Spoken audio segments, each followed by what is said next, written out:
मेरे को एक वचन से बता दीजिए बाइबल का जहाँ पर बाइबल में ये लिखा हुआ है कि तुम नफरत करो करके।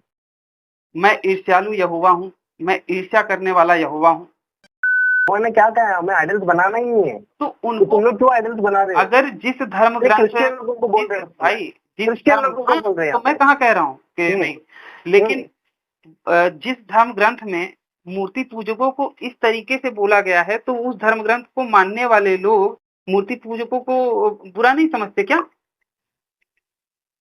अब मैं जैसे कि हम मैंने लोग आपको ये हम्म। कहा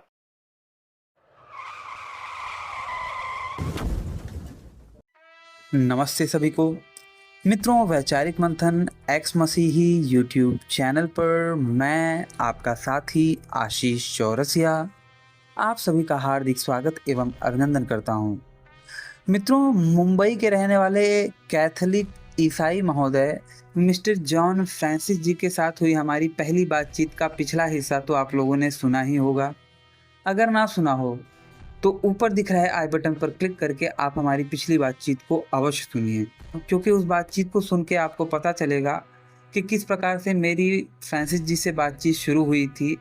और हमारी पिछली बातचीत का प्रमुख विषय यही था कि अगर क्रिश्चियनिटी सबसे अच्छी शिक्षा देती है, क्रिश्चियनिटी या फिर बाइबल सबसे ज़्यादा लोगों को नैतिक शिक्षाएं देती है, तो उसे पढ़ने वाले, उसे मानने वाले, उस पर विश्वास करने वाले दुनिया में सबसे ज़्यादा लोग क्यों बुराई में संलिप्त हैं, क्यों सबसे ज़्यादा दुनिया भर की बुराइयां कर रहे हैं।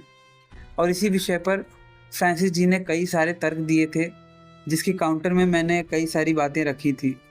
और अंत में फ्रांसिस भाई कुछ ठीक ठीक जवाब नहीं दे पाए थे।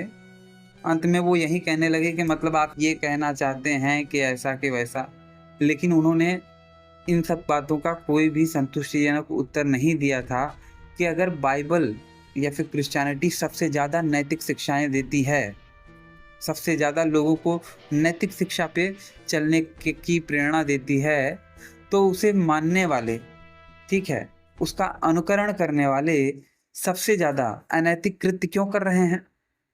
और इसी विषय पर चर्चा होते होते अंत में मैंने एक बात कही थी कि क्रिश्चियनिटी में सबसे ज़्यादा नफरत करना सिखाया जाता है, जिस विषय पर मेरी और फ्रांसिस जी की हुई वार्तालाप आज मैं आप लोगों के समक्ष रख रहा हूँ। आप सब भी सुनिए एवं विचार कीजिए। जैसे कि नफरत करना जो सिखाया जाता है, ये तो मैं देखता हूँ कि भैया लोगों से नफरत करना बाइबल में सिखाया जा रहा है। कौन सा बाइबल का स्क्रिप्चर आप बताएंगे? बाइबल में जैसे कि मेरे को एक वचन से बता दीजिए बाइबल का जहाँ पर बाइबल में ये लिखा हुआ है कि तुम नफरत करो करके।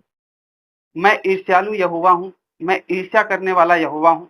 अच्छा, अब दूसरा मैं बताता हूँ कि एक मूर्ति पूजक है, मूर्ति पूजकों के किताब में, ठीक है, बाइबल वालों के विरुद्ध में कोई बात नहीं लिखी है, लेकिन बाइबल को मानने वाले बाइबल की किताब में मूर्ति पूजकों के विरुद्ध में भर भर के बातें लिखी गई हैं भाई। तो इससे पता चलता है कि नफरत कौन करना चाहता है, उनको बुरा भला क्यों बोला गया है। मूर्ति पूजक जो है वो केवल मूर्ति पूजा कर रहा है, वो किसी को नुकसान नहीं पहुंचा रहा, वो अपना घर में बैठा है या फिर अपना मंदिर में जा रहा है, मूर्ति पूजा कर रहा है, जी और जीने दो में विश्वास कर रहा है, लेकिन उसको बुरा भला क्यों बोला जा रहा है बाइबल में। तो ये झगड़ा या फिर ये ईर्ष्या करने वाला बात कौन है? ओके, ठीक है, आप कंप्लीट कीजिए, फिर मैं बात करता हूँ। अब मूर्ति पूजा के विरुद्ध में कई सारी बातें लिखी हैं। मूर्ति पूजक को जगह जगह पे एक तरह से देखा जाए तो गाली दी गई है बाइबल में। वही मुझे, ठीक है, नो प्रॉब्लम, अभी शायद याद भी नहीं होगा, मेरे को भी सारी चीजें याद नहीं रहेंगी। आप बाद में मुझे रेफरेंसेस जरूर बता देना कि कहाँ व्यवस्था पर विवरण, गालियां दी। व्यवस्था विवरण, व्यवस्था विवरण जी जी। 7 का, चैप्टर 7 का वचन नंबर 5 पढ़िए। व्यवस्था विवरण कौन सा चैप्टर? चैप्टर नंबर 7 वचन नंबर 5। ओके, एक मिनट। या फिर व्यवस्था विवरण का 27 और 15 पढ़िए, 27 का 15वां वचन। एक मिनट।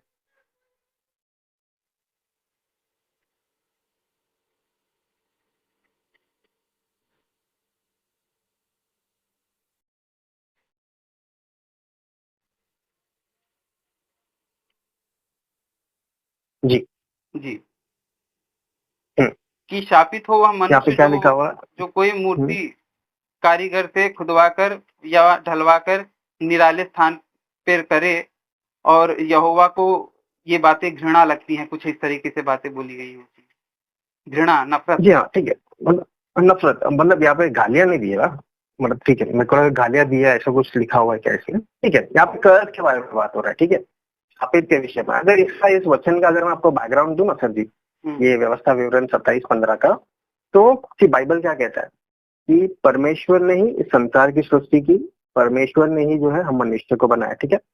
उसके बाद जब उन्होंने मनुष्य को बनाया, मैंने जैसा आपको कहा ना फ्रीडम ऑफ चॉइस जो दिया हुआ है, तो ये इजराइल के जो कौम के लोग थे ना, इजराइल के लोग, यानी कि इजराइल के लोग जो उस यहोवा पर विश्वास करते थे, ये लोग इजराइल में जो है क्या कहते हैं हम लोग, अकाल आ गया, फरमाइन जिसे हम कहते हैं, उस कारण उन लोग को जो है इजिप्ट जाना पड़ा। एक छोटा सा बैकग्राउंड दे रहा हूँ आपको, पूरी तरीके से लंबी नहीं बताऊंगा। वो लोगों को इजराइल छोड़कर जो ना इजिप्ट जाना पड़ा, क्योंकि वहां पर फरमाइन आ गया था, ठीक है। वो इजिप्ट जाने के, वहां पे एक राजा थे, फरो राजा करके, जिन्होंने इन इजराइल के लोगों पर है ना बहुत ज्यादा है ना क्या कहते हैं हम लोग, अत्याचार, बहुत ज्यादा उनको काम लगाना, एकदम त्रास देना, ये बहुत ज्यादा बढ़ चुका था, ठीक है। तो अब उस यहोवा ने क्या किया पता है, ऐसे जो दुष्ट लोग थे ना, जो यहाँ इनसे जबरदस्ती का जो है इनसे जो इनके साथ जो गलत हो रहा था, वो इजराइल के वो परमेश्वर ने क्या किया, इन्हें उस इजिप्ट से ना, इजराइल यानी कि प्रॉमिस लैंड कर वहां पर लिखा हुआ, अगर आप पढ़ेंगे ना उसके बैकग्राउंड को, तो प्रॉमिस लैंड यानी कि ये कानान देश यानी कि इजराइल ही हो गया।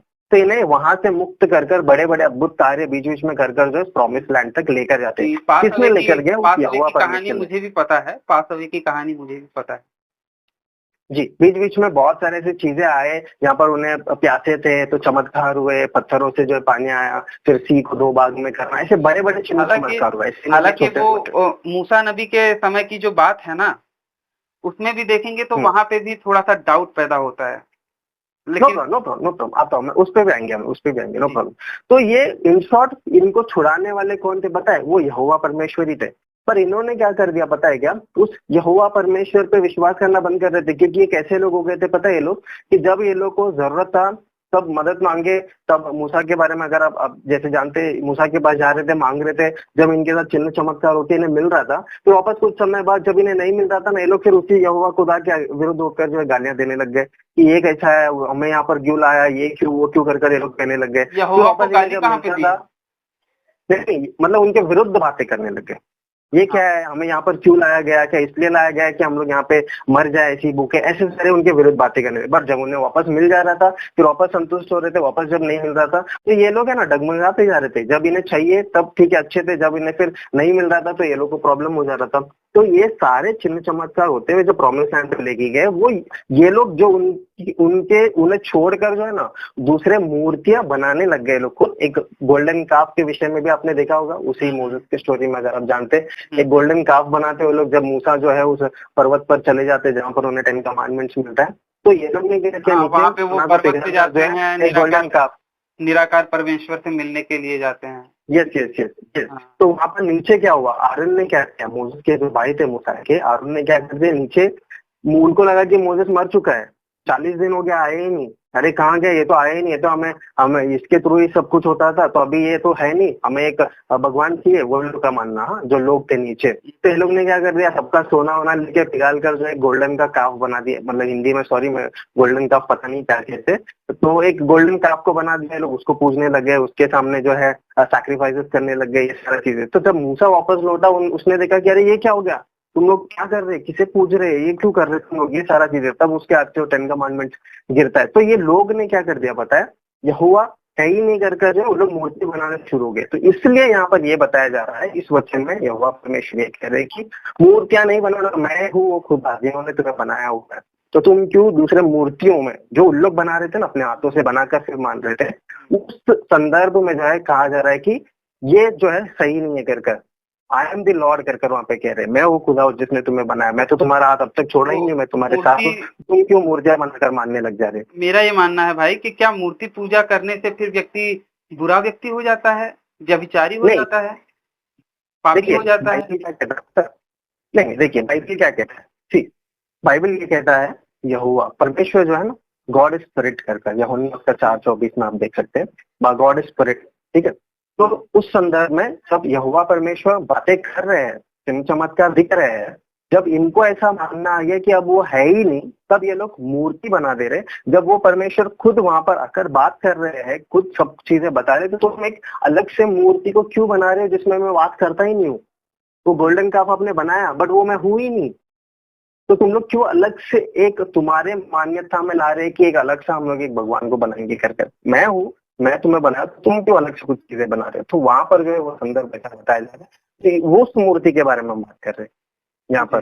तो मेरा ये मानना है कि यहोवा ने जब हमें बनाया तो मैं क्यों कोई मूर्ति को बनाऊं या फिर कुछ मूर्ति को, मैं एक इस संदर्भ में आपको बता रहा हूँ। मैं कुछ आप लोग को ब्लेम नहीं करने जा रहा हूँ कि जो कर रहे हो ये है वो है, मैं इस बाइबल के कॉन्टेक्स्ट में बता रहा हूँ। मैं ये कह रहा हूँ कि जैसे कि फर्स्ट कुरिन्थियन में तब फिर क्यों मूर्ति पूजकों को गाली दी गई है? नहीं, हाँ बताइए ना, फर्स्ट कुरिन्थियन से कहाँ पर? First Corinthian chapter number 5 rule number 11। एक मिनट, मैं निकाल लेता हूँ।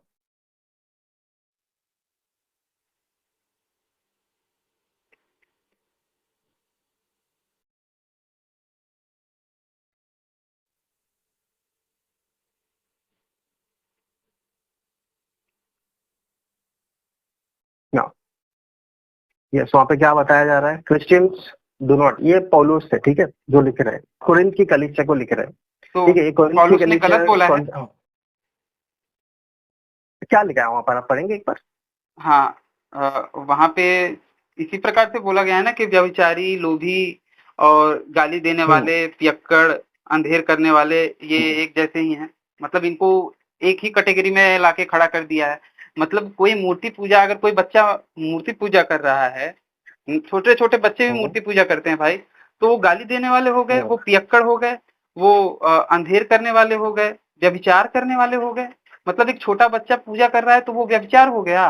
नहीं नहीं नहीं, देखिए अभी मैं आपको वापस इसका संदर्भ से, बाइबल का हर एक वचन है ना, उसके पीछे एक संदर्भ जुड़ा हुआ है, ठीक है, एक कॉन्टेक्स्ट है, उसको इंग्लिश में हम लोग कहते हैं कॉन्टेक्स्ट। तो अभी पौलुस एक मिशनरी थे, ठीक है, वो खुद एक नॉन बिलीविंग में से थे। फिर जब यीशु मसीह जो है खुद अपने, बताइए आप मुझे इस वचन के बारे में बताइए, उनके बारे में मुझे पता है ना, ठीक है, बहुत अच्छी बात है। तो ये कोरिन्थ की कलीसिया है ना, ये विश्वासी कलीसिया थी, ठीक है, ये यीशु मसीह पर विश्वास करने वाली कलीसिया थी। तो ये कलीसिया ने क्या कर दिया बताया, फिर लौट कर जो है ना अनरिपेंटेंट इमोरल लाइफ को जीने लग गए। जो बाइबल शिक्षा नहीं देती है ना, उसके विरुद्ध जो है ये लोग पालन करने लग गए। क्या क्या चीजें हैं और ये जो यहाँ पर कह रहा है ना, ये इन जनरल में मूर्ति पूजा किए हैं करके ये सारी चीजें जोड़ रहे नहीं है। वहां की कलीसिया जो है कैसे मुड़कर जो है सेक्सुअल इमोरल वे में घुस गए, ग्रीडीनेस में घुस गए, आइडलेट्रिस में घुस रहे, स्लैंडर, पियक्कड़ बन गए। वो लोग जो रास्ते से मुड़ गए ना, उस विषय में यहाँ पर बता रहे। तो उनमें से एक चीज है आइडलेट्रिस, यानी कि वो लोग जो है मूर्तियों को बनाने लग गए, छोड़कर जो है मूर्ति पर मानने लग गए। आपको थोड़ा सा बता दूं कि यहाँ पे मूर्ति पूजा को व्यभिचार के बराबर बोला गया है। मतलब मूर्ति पूजा व्यभिचार के समान हो गई, ये बताया जा रहा है। क्या किया है भाई मूर्ति पूजा वालों ने? सेक्सुअल कहाँ पर वैसा बताया गया? बोला नहीं है, आप पढ़िए उसको, आप अपने वचन, अपने हिसाब से वो वचन पढ़िए। आपके पास इंग्लिश में बताता हूँ आपको पढ़ के, इंग्लिश में मैं पढ़कर बताता हूँ। इंग्लिश हालांकि मुझे थोड़ा कम आता है, फिर भी प्रयास करूंगा। नो,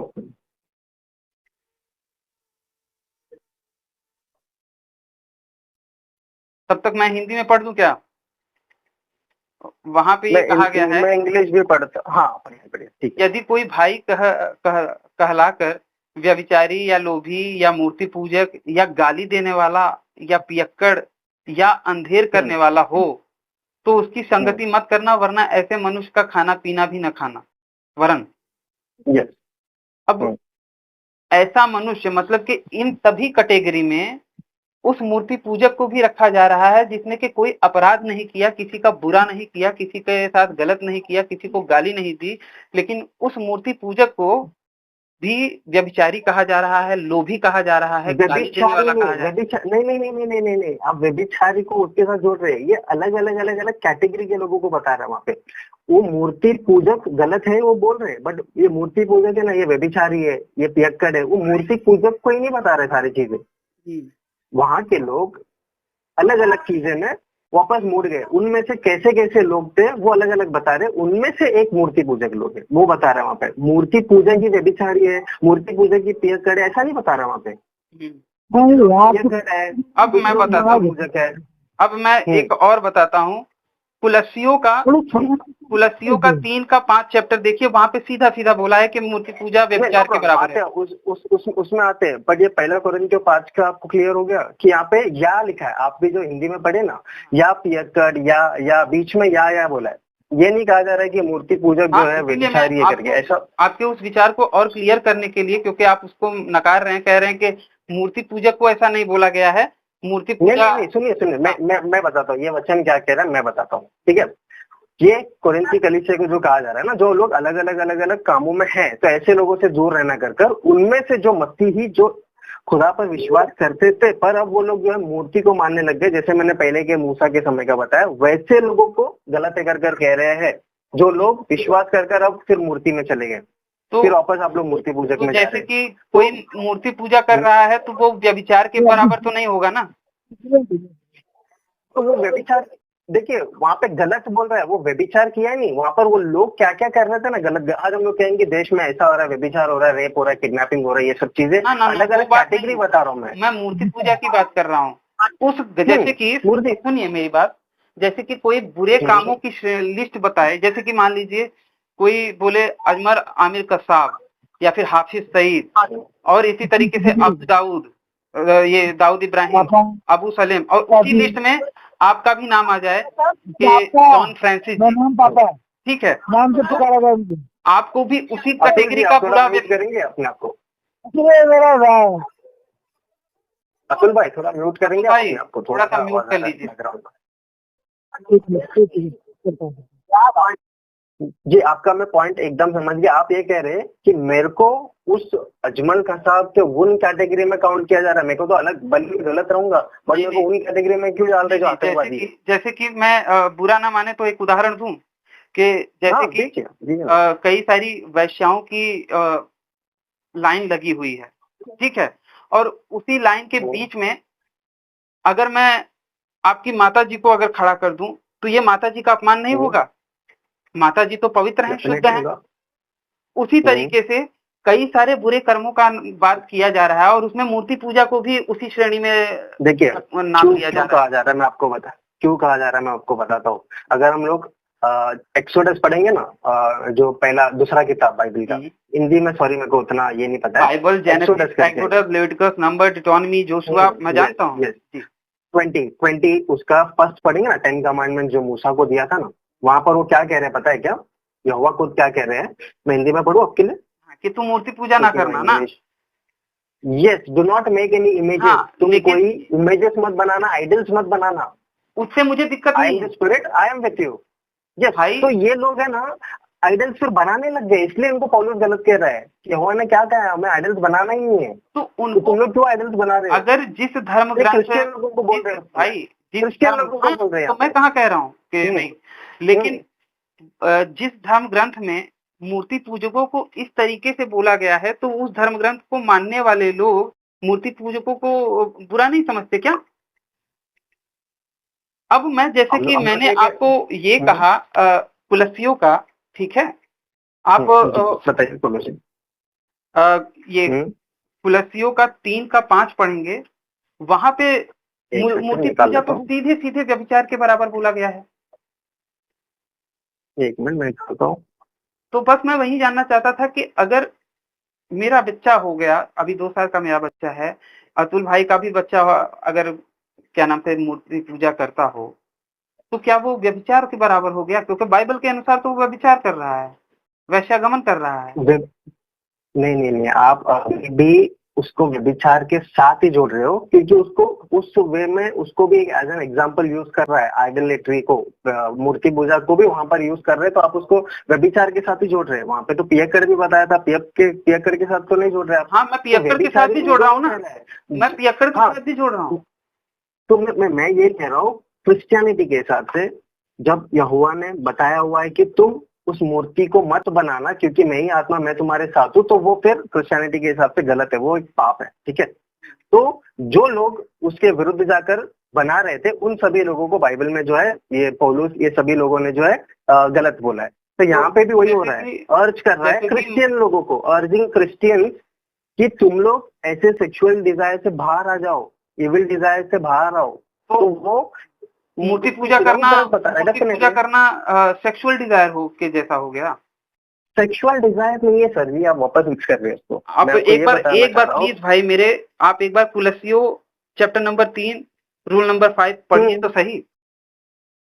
हाँ ठीक है, मैं आप पढ़िए ना, हिंदी में पढ़िए, मेरे पास इंग्लिश में ओपन है यहाँ पर। इसलिए अपने उन अंगों को मार डालो जो पृथ्वी पर हैं, अर्थात व्यभिचार, अशुद्धता, दुष्कामना, बुरी लालसा और लोभ, जो जी मूर्ति पूजा के बराबर है। यस। तो व्यभिचार, मूर्ति मतलब चोरी और व्यभिचार करना, दुष्कामना करना, बुरी लालसा करना, लोभ करना, लालच करना, ये सारी चीजें, चोरी चमारी, ये सब मूर्ति पूजा के बराबर है। इस तरीके की, मतलब दुनिया में, हमारे देश में सबसे ज्यादा मूर्ति पूजक हैं, और आप उन बहुसंख्यक लोगों के लिए इस प्रकार के आपके पवित्र शास्त्र में इस तरीके की बातें कही जा रही हैं, और हम कहें कि भैया ये बड़ी प्यार और प्रेम की बात सिखा रही है। देखिए मैंने क्या कहा, ये बातें पढ़ के भाई हर एक व्यक्ति नफरत से भर जाएगा मूर्ति पूजकों के विरुद्ध, और भर गया है। नहीं देखिए, बाइबल स्पष्ट तौर पर जब कह रहा है कि हमें मूर्ति पूजा नहीं करना है, क्योंकि वो खुद हमारे अंदर है, वो खुद हमारे साथ है। जब मुझे पता है कि वो आत्मा है, वो मुझ में है, मेरे साथ है, फिर मैं क्यों मूर्ति बनाने जाऊँ मेरे भाई? जब ऑलरेडी हमारे घर में माता पिता है, तो उस चीज के लिए मैं गलत हूँ? आप मेरी बात नहीं समझे। नहीं, मैं ये कह रहा हूँ कि माना कि मूर्ति पूजा गलत है, लेकिन मूर्ति पूजा करने वाला मूर्ति पूजक, क्या वो किसी का नुकसान कर रहा है? किसी को उसने मूर्ति पूजा करने की वजह से पीड़ा पहुंचा दी? उसकी मूर्ति पूजा करने से किसी को पीड़ा पहुंच रही है क्या? किसी के मुंह से निवाला छिन रहा है क्या? उसने किसी का बुरा कर दिया मूर्ति पूजा करने की वजह से? नहीं। तो उसके विरुद्ध में मूर्ति पूजक की किताब में ईसाइयों के विरुद्ध में कुछ भी नहीं लिखा है, लेकिन ईसाइयों की किताब में मूर्ति पूजकों के विरुद्ध में जहर उगला गया है भाई। देखिए मैं फिर वापस आपको यही कह रहा हूँ, आपने जो तो मेरे को ये अभी वचन बताया, क्रिश्चियंस लोग है। देखिए ये क्रिश्चियंस लोग है, क्रिश्चियंस के लिए यही शिक्षा है कि जब यहोवा आत्मा वो मेरे साथ है, फिर क्यों आपको किसी मूर्ति बनाने की जरूरत है या फिर उसे मानने की जरूरत है? मैं हूं ना तुम्हारे साथ, क्यों बनाना है? तो क्रिश्चियंस लोग आ जा रहे हैं, मत जाओ मूर्ति पूजा के पास, क्योंकि वो मैं तुम्हारे साथ हूँ, तो वो गलत हो जाएगा। जब मैं कह रहा हूँ मैं तुम्हारे साथ हूँ, तो फिर मूर्ति बनाने की जरूरत ही क्यों है, आवश्यकता ही क्यों है? तो उस संदर्भ में वहाँ पर गलत बता रहा है। जैसे कि प्रधानमंत्री मोदी जी हैं, ठीक है, या फिर महात्मा गांधी हो गए, ठीक है, और भी इसी तरीके से लाल बहादुर शास्त्री वगैरह जी हो गए, नेताजी सुभाष चंद्र बोस हो गए, ये लोग तो मूर्ति पूजा करते थे। तो बाइबल के इस वचन के हिसाब से क्या वो व्यभिचारी थे? व्यभिचारी के समान थे?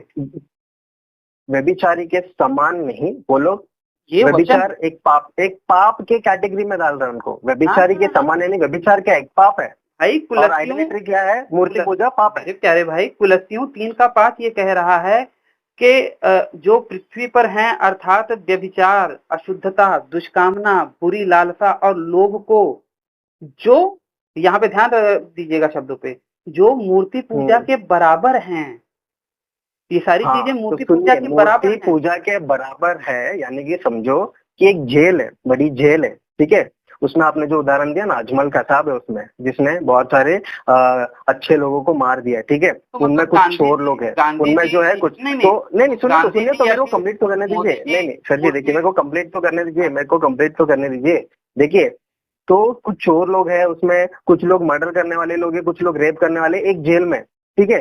तो यहाँ पर सारे लोग गलत लोग हैं, पापी लोग हैं। एक जनरलाइज वे में देखेंगे, भले ही उसने कि आतंकवादी हो, भले उसमें चोर हो, भले उसमें मर्डर किया हो, रेप किया हो, तो ये सब एक समान है। एक समान किस चीज में? एक समान किस चीज में? सुनिए तो, एक समान किस चीज में कि सभी ने गलत किया है, पापी है, पाप एक जनरलाइज वे में बता रहा है। बट उसमें कौन से अलग अलग कैटेगरी में बताया जा रहा है कि ये मर्डर किया हो व्यक्ति, ये रेप किया होती है। तो यहाँ पे भी वचन यही बता रहा है, एक समान है, यानी कि वो पाप में एक समान है, कि ये भी पाप है वो भी पाप है कर यहाँ पर क्रिश्चियंस को कहा जा रहा है। ये भी गलत है, तुम अगर पियक्कड़ हो ये भी गलत है, अगर तुम मूर्ति बना रहे हो ये भी गलत है। तो ये उन संदर्भ में एक समान है ना, तो वो एक समान पाप के विषय में बता रहे हैं सर जी। पाप का टैग दे रहा है वहाँ पे। जो चीज बाइबल में नहीं लिखी है वो आप बता रहे हो कि ये बात है, और जो चीज बाइबल में लिखी है उसे आप डिनाई कर रहे हो। बाइबल सीधा प्यारे भाई, बाइबल सीधा सीधा ये कह रही है कि मूर्ति पूजा व्यभिचार के समान है, व्यभिचार मूर्ति पूजा के समान है। व्यभिचार बोला है, पाप बोला ही नहीं है। आप बता दीजिए व्यभिचार का अच्छी काम है, व्यभिचार अच्छी काम है। नहीं व्यभिचार नहीं, पाप है तो व्यभिचार क्या तो मूर्ति पूजा बुरा काम हो गया, पाप के समान हो गया। बाइबल वो शिक्षा दे रहा है। ये मूर्ति पूजा को बाइबल पाप कह रही है, मैं मान रहा हूँ ना, मैं बोल रहा हूँ, क्योंकि यहोवा क्या कह रहे हैं, मैं आत्मा हूं, मैं तुम्हारे साथ हूँ, तो तुम क्यों मूर्ति बना रहे हो, वो कह रहे हैं वहां पर। तो मूर्ति पूजा सबसे ज्यादा बुरा पाप हुआ कि व्यभिचार करना ज्यादा बुरा पाप हुआ? सारे परमेश्वर के नजरिए में पाप है सब कुछ, चाहे वो छोटा बड़ा बनाने वाले हम होते हैं। अब मैं आपके नजरिए में, अब मैं आपसे कह रहा हूँ, पाप है आपके लिए सारे पाप है ना। मूर्ति पूजा ज्यादा बुरा पाप है कि व्यभिचार करना, दुष्कर्म करना किसी निर्दोष महिला के साथ, वो ज्यादा बुरा काम है आपके हिसाब से? मेरे हिसाब से अगर एक मानवता के विषय में देखेंगे ना, वहां पे एक स्त्री के साथ बहुत तकलीफ में होकर गुजर रही है, ठीक है, एक क्रिश्चियन के पर्सपेक्टिव से कह रहा हूँ मैं आपको, एक ह्यूमैनिटी क्रिश्चियन के पर्सपेक्टिव से, ह्यूमैनिटी को छोड़ के मैं क्रिश्चियनिटी के पर्सपेक्टिव से जानना चाहता हूँ। क्रिश्चियनिटी के हिसाब से मैं जनरल कैटेगरी में ये डालूंगा कि ये पाप है कर दोनों भी गलत है। बट किसके साथ बहुत बेरहमी हुआ है ना, वो स्त्री के साथ हुआ, क्योंकि बेचारी को बहुत तड़पना पड़ा, ये होना पड़ा, उसके साथ बहुत गलत हो गया है। बट विषय जनरलाइज एक ही में आता है कि वो पाप है। एक बलात्कारी ज्यादा बुरा है कि मूर्ति पूजक ज्यादा बुरा है? मैं फिर से क्लियर कर रहा हूँ अपने प्रश्न को। नहीं, मैं वही कह रहा हूँ ना, देखिए मानवता के नजरिए में मैं आपको यही कहूंगा कि इसके साथ बहुत बुरा हुआ है ना, बाइबल के नजरिए जो बेचारी हुआ है। बाइबल के नजरिए से, परमेश्वर के नजर में दोनों भी पाप है। सबसे ज्यादा बुरा कौन सा है? नहीं, मैं क्या कह रहा हूँ, ऊपर नीचे भाई आपने क्या कहा, के नजरिए में सब चीज पाप है। कंप्लीट, थोड़ा सा मुझे भी बोलने दीजिए भाई, कि आपने कहा कि दोनों एक जैसे नहीं है, दोनों जो पाप हो रहा है वो पाप की कैटेगरी में एक हो, लेकिन दोनों के जो कार्य हैं वो अलग अलग हैं। आपने यही कहा ना, इसी तरीके से कुछ बातें बताई ना कि भैया व्यभिचार करने वाला ज्यादा बुरा है और मूर्ति पूजा करने वाला भी बुरा है, लेकिन वो उतना बुरा नहीं है। ये पाप के कैटेगरी में दोनों को एक साथ रख रहे हैं। लेकिन मैं ये कह रहा हूँ कि एक इंडिविजुअल देखिए कि जो इंडिविजुअल तौर पर व्यभिचार जो किया हुआ है ना, वो गलत है। अच्छा, सजा दोनों को अलग अलग मिलेगा। जैसे हम लोग भी यहाँ पे देखते हैं ना, पुलिस क्या करता है, जो चोरी किया उसको अलग सजा है, जिसने रेप किया अलग सजा है, दंड सबको अलग अलग दिया हुआ है। तो परमेश्वर भी वैसे ही न्याय करेंगे सभी लोग अपन। तो क्रिश्चियनिटी में सबसे ज्यादा जो जैसे कि समझ लीजिए, क्रिश्चियनिटी में कोई व्यक्ति है, कोई क्रिश्चियन है, उसने बलात्कार किया, ठीक है, और एक मूर्ति पूजा करने वाला व्यक्ति है, ठीक है, वो दोनों मर गए जी। और मरने के बाद जन्नत में किसे जगह मिलेगी? कौन जन्नत में जाएगा और कौन नरक में जाएगा, ये बताइए। मूर्ति पूजक, क्या जो एक मूर्ति पूजक है वो जन्नत में जाएगा या फिर वो व्यभिचारी जन्नत में जाएगा? जो क्रिश्चियन, मैं आपको जवाब दे दूं, ठीक है। देखिए अभी इसमें दो चीज है, ठीक है, अभी प्लीज ध्यान से सुनिए कि सबसे पहला चीज, स्वर्ग में कौन जाएगा? बाइबल क्या कहता है पता है? कि जिनके पाप है ना क्षमा हुआ है, जिसने यीशु मसीह पर विश्वास किया है कि वो मेरे गुनाहों के लिए मरे हैं, फिर से मृतकों में से तीसरे दिन जी उठे हैं, तो जो विश्वास किए हैं यीशु मसीह पर, वो जो है स्वर्ग जाएंगे, क्योंकि स्वर्ग जाने का रास्ता एकमात्र यीशु मसीह है। ये सबसे पहला चीज कहा गया। उन लोगों में समझो कि ये दोनों भी विश्वासी है, समझो विश्वास किए हैं, ये व्यभिचारी भी विश्वास किया, कहीं ना कहीं जो मूर्ति पूजा के उसने भी विश्वास किया, बाद में उलट पुलट हो गई। मूर्ति पूजा वाले ने कहाँ विश्वास किया? क्या कह रहे हैं? सॉरी, मूर्ति पूजक ने कहाँ विश्वास किया? वो तो भोले हाँ, बाबा को मान रहा है या फिर कृष्ण भगवान देखिए, को मान रहा है, राम को हाँ, मान रहा है, दुर्गा माँ को मान रहा है। यस, ओके, ठीक है। समझो ये कैटेगरी है कि मानते ही नहीं है, यहाँ पर व्यभिचारी है। तो ये दोनों का न्याय जो है ना अलग अलग होने वाला है। एक तो तुम मैं न्याय, व्यभिचारी, आप तुमने मुझ पर कॉम्प्लिकेटेड कर रहे हैं। मैं सीधा कह रहा हूँ कि स्वर्ग में जाएगा कौन दोनों में? स्वर्ग में वही जाएगा जो यीशु मसीह पर विश्वास करते हैं। मतलब वो मृत्यु के मूर्ति बाद क्या पूजक है? मृत्यु तो के बाद सबसे न्याय। बुरा, सुनिए तो तो, सबसे सुनिए बुरा तो, सुनिए मूर्ति तो, पूजक है ना, सबसे बड़ा पाप सुनिए मूर्ति तो, पूजा है, ना कि व्यभिचार। सुनिए तो, सुनिए तो सर जी, सुनिए तो, सुनिए तो। मृत्यु के बाद न्याय होगा, न्याय के बाद स्वर्ग और नरक का रास्ता है, ठीक है। नहीं नहीं, वो वो ठीक न्याय है, कैसे वो तौर ठीक। पर तुला जाएगा ये वो खुदा जानते हैं, ठीक है। ये भी नहीं पता, अभी मैं कह रहा हूँ मूर्ति पूजा के, क्या पता वो स्वर्ग में मिल जाए। नहीं नहीं, आप जितना आपने क्रिश्चियनिटी को समझा है उसके बेसिस पे मैं आपसे जी, पूछ रहा हूँ कि भैया, आपने यस, जैसा कि कह भी दिया, क्लियर भी हो गई बात कि भैया एक मूर्ति पूजक भले ही वो अच्छा हो, लेकिन वो नहीं जाएगा नहीं स्वर्ग में। जरूरी नहीं, हाँ, जरूरी वो नहीं कि व्यभिचारी भी जो है वहीं पे जाए।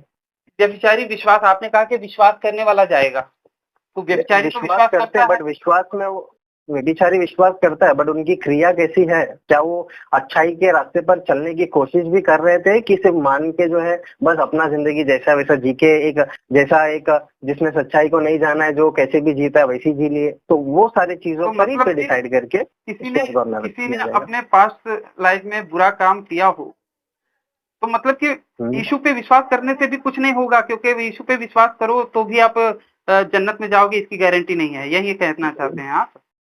देखिए सर जी, मैं मेरे जीवन के बारे में बताऊं आपको। नहीं, मैं मैं आपके जीवन के बारे में नहीं पूछ मैं रहा था, सुनिए तो, सुनिए तो, नहीं नहीं, सुनिए तो, सुनिए तो ना, सुनिए, मैं क्रिश्चियन हूँ ना, मैं आपको बता रहा हूँ। लेकिन मैं मैं क्रिश्चियन नहीं हूँ ना, एक समय इसलिए मैं। कर पियक्कड़, मैं बता रहा हूँ ना, वही तो, मैं एक पियक्कड़, मैं एक जो है पियक्कड़ था।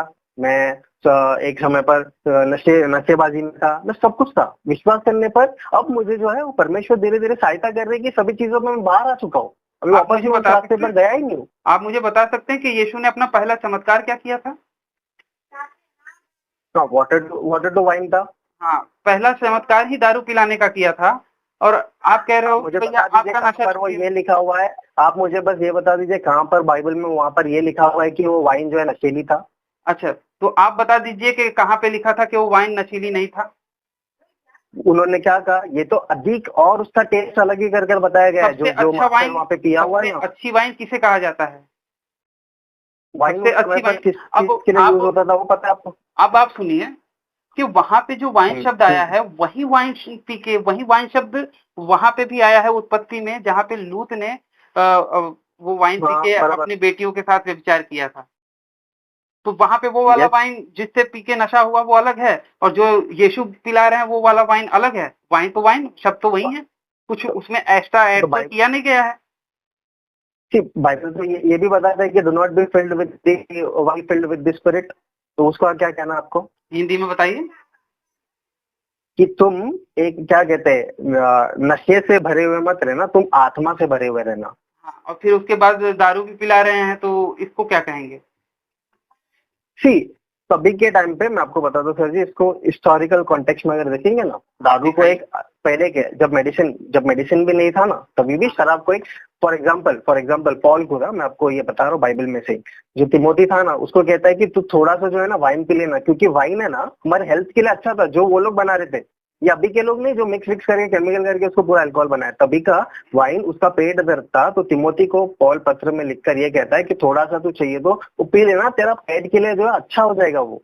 तो तभी का वो हीलिंग के लिए था। अभी भी हम लोग जो मेडिसिन ले रहे हैं क्या है, वो ड्रग्स है लूत जो हम की लोग बेटियों टैबलेट ने ले रहे हैं। लूत की बेटियों ने लूत को हम्म। वाइन ही तो पिलाया था, और वो वाइन पी के ही वो अपने बेटियों के साथ दुष्कर्म किया। तो वो वाइन, और ड्रंकार्ड हो कहीं गया पे वो। भी, और यस। कहीं पे भी ये नहीं लिखा है कि उन्होंने ज्यादा पिलाया था, ये याद रखिएगा। ही वॉज कहीं ड्रंकार्ड लिखा है वहाँ पे। ड्रंकार्ड और ड्रिंकिंग में फर्क है सर जी। इंग्लिश में अगर हम लोग देखेंगे ना, पियक्कड़ और एक पीने वाला जो है ना, ये पियक्कड़ है, मतलब कौन से लोग को बोल देता होता है जो एकदम पियक्कड़ यहाँ वहाँ पी के जो पड़े हुए रहते हैं ना, वैसे लोग को आप एकदम वो बताइए, कैटेगरी में आप डाल देता है। बताइए, जो एकदम पी के बेहोश हो गया हो, वहां पे शब्द आया है कि वो उसे वो बेहोश हो गया, ऐसा कहा जाता ही है ना? वॉज, नहीं, वहाँ पे लिखा हुआ है ड्रंकार्ड। हाँ, ही बिकेम अ ड्रंकार्ड करके, यानी कि वो होश में ही नहीं, पूरी तरीके से पी चुका है। अच्छा, वो होश में ही नहीं थे। अगर आपको होश ना हाँ, हो, अगर आपको होश ना हो और आप नशे में धुत होके एकदम होश बेहोश हो जाएं, मतलब देखिए, तो बेहोश क्या नहीं हुआ है, बेहोश नहीं हुआ है, नहीं नहीं नहीं, अभी भी आप इसको रॉन्ग ले रहे हैं, बेहोश नहीं हुआ है। होश में बेहोश नहीं होना थे मतलब लेकिन तो बेहोश नहीं थे? नहीं नहीं, सुनिए सुनिए, बेहोश शायद आप पता नहीं कभी पिए कि नहीं, मैं पिया हूं, मुझे मैंने पता है, पिया, होश में रहते हैं हम लोग। मैंने पिया है। हाँ तो यस यस पिया है ना, देखिए हम लोग होश में है, हमें पता चल रहा है, बट हम लोग असल में जैसा नॉर्मली कॉन्शियस माइंड में रहते हैं ना, वैसे माइंड में नहीं रहते हम लोग। हाँ, लेकिन जब हम किसी भी हो, कितना भी आप नशे में हो, इवन मैं अपनी बात बताऊं, कितने भी नशे में होऊंगा, लेकिन मैं अपनी माँ, बहन और बेटी में और बीवी में फर्क तो समझता हूँ। ठीक है, हम्म, कोई नीच व्यक्ति ही होगा जो इस तरीके के भेद को ना समझ पाए। हम्म, तो जो इतने प्यारे थे कि जिनके लिए स्वर्गदूत उनको बचाने के लिए आए थे, वो इस तरीके का कार्य कर रहे हैं। और ऐसा भी नहीं कि, देखिए, एक बात सुनिएगा, हम्म, कि हम्म, जो शराब नहीं पीता, वो अगर शराब पिए तो उसको ज्यादा नशा होगा, लेकिन जो डेली शराब पीने वाला है, और वहां का कल्चर था डेली शराब पीने वालों का, तो उसे उस तरीके का नशा नहीं हो सकता। और प्लस भैया आपका घर तबाह हो गया, सारी चीजें लूट पिट गई, आपकी बीवी नमक का पुतला बन के खत्म हो गई, फिर भी आप वहां से लूटते पिटते भाग रहे हो, और फिर भी आपको दारू लेके भागने का ख्याल था। वो उनका डिजायर है, यस, वो 100% गलत थे वहां पे लोग, यही तो है बात, कि वो उन्होंने अपने डिजायर, देखिए जब जगह भी चुनने का, बहुत अच्छी बात है, आपको ये पूरा हिस्ट्री पता है, जब अब्राहम को लूत को जो है जगह चूज करने का मौका दिया, तो लूत ने सोदोम और गोमोरा को चुना कि एकदम अच्छा लग रहा है, एकदम मस्त दिखने वाला ये चीज है, उसका डिजायर था, बट डालने के बाद पता चलता है कि यहाँ पे तो पूरा दुष्ट लोग भरे वो हुए हैं, कहानी जो वो लोग मत बताइए, आप मेल इसकी मेल में। कहानी बताने लगते हैं। मैं तो उस मैं वही पॉइंट, बता रहा हूँ, नहीं नहीं, मैं वही बोल रहा हूँ कि उनकी इच्छा है ना हमेशा ऊपर थी, कि मेरे को ये करना है, मेरे को ये चाहिए, मेरे को वो चाहिए, तो यहाँ पे उन्होंने वही किया, दारू उनको चाहिए था, उन्होंने वही किया काम, पिया उन्होंने, तो गलत है लूट यहाँ पे। और तो उनकी बेटियां ने क्या किया, हमारा डिसेंडेंट यहाँ पे खत्म हो जाएगा करके वो लोग ने वो डिसीजन ले लिया। मैं यही कह रहा हूँ, उनकी बाइबल में ये बेटियां चीजें जो लिखी थी, है ना, बाइबल उनकी ने बेटियों को गलत लोगों को भी एज इट इज लिखा है। उनकी बेटियों को यहोवा पे विश्वास नहीं था। नहीं किया उन्होंने विश्वास, यस, यहोवा ने कहा वहां पे कि तुम जो बच्चे को पैदा करो। तो यहोवा बाप और बेटी का संबंध करवाने को राजी हो गया। राजी नहीं, सुनिए, वो लोग ने अपना चॉइस रखा, मुझे बताइए कहाँ वहां पर यहोवा ने बताया कि तुम करो, यहोवा, बताएंगे? हाँ, हालांकि यहोवा तो ये कहता है कि भैया अपनी भाभी को जाके गर्भवती करो, और भाभी को गर्भवती नहीं करता तो फिर यहोवा उसको मार डालता है। कहाँ पर भाभी को? क्या नाम है उसका, जो यहूदा की जो बहू रहती है, और यहूदा का बेटा मर जाता है, तो अपने दूसरे बेटे को वो कहता है कि जाओ और अपनी भाभी को गर्भवती करो। तो वो सोचता है कि भैया अगर मैं ये गर्भवती होगी तो मेरे भाई का वंश आगे बढ़ेगा, इसलिए वो जमीन पे अपना बीज गिरा देता है, यस, जिससे यहोवा नाराज हो बीज गिरा जाते हैं। देता है। यहोवा पूरी दुनिया का संचालन करने वाले, उस वक्त वो ये देख रहे थे कि भैया उसका स्पर्म अंदर जा रहा है कि नहीं जा रहा है। देखिए मैं आपको इसका कॉन्टेक्स्ट जरूर बताऊंगा, और नाराज तमार हो का गए, स्टोरी बता रहे हैं, ठीक है? मतलब कि हाँ, सुनिए मैं सुनिए अपना, सुनिए, वीर जी जी जी, वीर जमीन पे गिर गया, इससे नाराज हो गए, लेकिन वीर बेटी के अंदर चला गया, इससे खुश हो गए। इससे कुछ नहीं मारा उनको, लूत को नहीं मारा, लेकिन उसने वीर जमीन पे गिरा दिया, इससे नाराज होकर उसको मार डाले। नहीं, मैं अगेन वापस आपको ये बता रहा हूँ गजब कि तालमेल है। कॉन्टेक्स्ट पढ़ना पड़ेगा सर जी, मैं वापस कॉन्टेक्स्ट आपको पढ़िए। कॉन्टेक्स्ट ही बताना चाहूंगा सर जी। मैं आपको ये तमार का है ना, इन डिटेल में मैं आपको है ना वॉइस रिकॉर्डिंग भेजता हूँ, मेरे को अभी वो क्लिक नहीं हो रहा उसका मैं, बट आपको कॉन्टेक्स्ट जरूर बताऊंगा कि आप जिस वे में ले रहे हैं ना वो बिल्कुल भी नहीं है, मैं आपको 100% बताऊंगा सर जी। चल झूठा। अब जैसे बट कि माफी चाहता हूँ, मैं अभी नहीं बता पा रहा हूँ ना उसका बेटी संदर्भ आपको कम्प्लीटली। बेटी को गर्भवती करने से याद आया,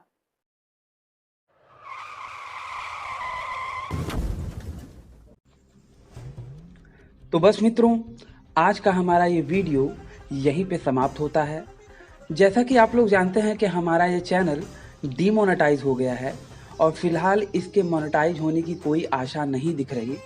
तो अगर आप मुझे धर्म के लिए मेरे इस कार्य में सहयोग करना चाहते हैं तो स्क्रीन पर दिख रहे QR कोड पर आप मुझे सहयोग कर सकते हैं। और अगर आप सामर्थ्यवान नहीं हैं तो कोई बात नहीं, कम से कम अपने इस चैनल को सब्सक्राइब करें और इस वीडियो को अपनी मित्र मंडली में ज़्यादा से ज़्यादा शेयर करें। हो सकता है आपके एक शेयर से हमारा कोई भाई या बहन इनकी सच्चाई से अवगत हो जाए और अधर्म में जाने से बच जाए। अपने जीवन काल में प्रतिवर्ष एक पेड़ अवश्य लगाएं, क्योंकि बाकियों के लिए तो जन्नत और जहन्नुम है, लेकिन आपको पुनः इसी धरती पे आना है। तो इस धरती माँ की रक्षा के लिए एक पेड़ प्रतिवर्ष अवश्य लगाएं। इस वीडियो को अंत तक देखने के लिए आप सबका बहुत बहुत धन्यवाद। नमस्ते जी, जय श्री राम, हर हर महादेव, जय माँ भारती। अगर हो जाए तो आप छोड़ दोगे? आप अपराधियों को क्षमा करोगे कि छोड़ दोगे? मैं तो मांगा, आप बताइए। आप मांगिए, मैं तो क्षमा कर दूंगा। आपकी बेटी के साथ अगर किसी ने, या आपकी माँ के साथ किसी ने, आपकी बहन के साथ किसी ने कर दिया तो आप क्षमा कर दोगे? अर्जुन भाई जाना चाहेंगे क्रिश्चियनिटी में?